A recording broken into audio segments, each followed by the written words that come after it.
Number 1. Kaiserburg. On the steep sandstone cliffs over the north side of Nuremberg's Altstadt is a castle that carried real power in the times of the Holy Roman Empire.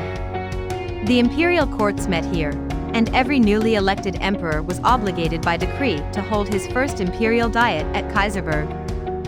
Number 2. Documentation Center.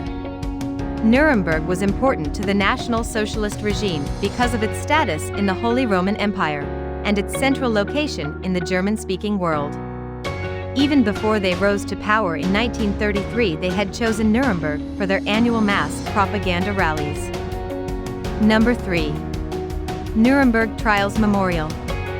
Courtroom 600 at the Justizpalast, where high-ranking Nazis were brought to justice between 1945 and 1949, is still a working courtroom.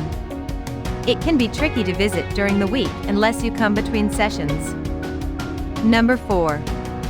Germanisches Nationalmuseum.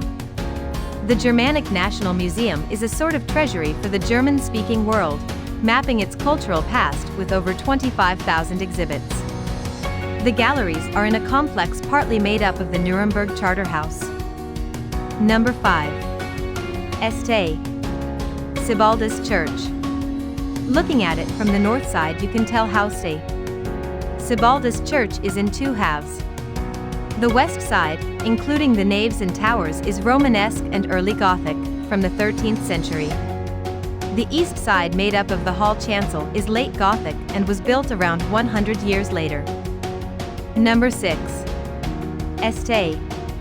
Lorenz Church. Sebaldus, this church, which was started in the 13th century, was later given a hall chancel. That eastern section went up during the 15th century and is in the German late Gothic style known as Sondergotik. St. Lorenz Church was one of the first to become Lutheran. Number 7. German National Railways Museum. Nuremberg was the scene of the first German railway, the Bavarian Ludwigsbahn, which ran from here to Fürth close by. So it makes sense that the city should have the National Museum on this topic. Number 8. Albrecht Dürer's house. Arguably Germany's greatest painter lived and worked at this timber-framed townhouse in Nuremberg from 1509 to his death in 1528. As a historical document, Albrecht Dürer's house is unrivaled, as there are no other examples of a 15th century artist's house in Europe. Number 9. Schöner Brunnen.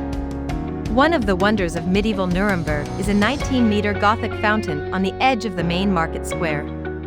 The fountain was crafted in 1385 to 1396 and was the work of architect and stonemason Heinrich Behin.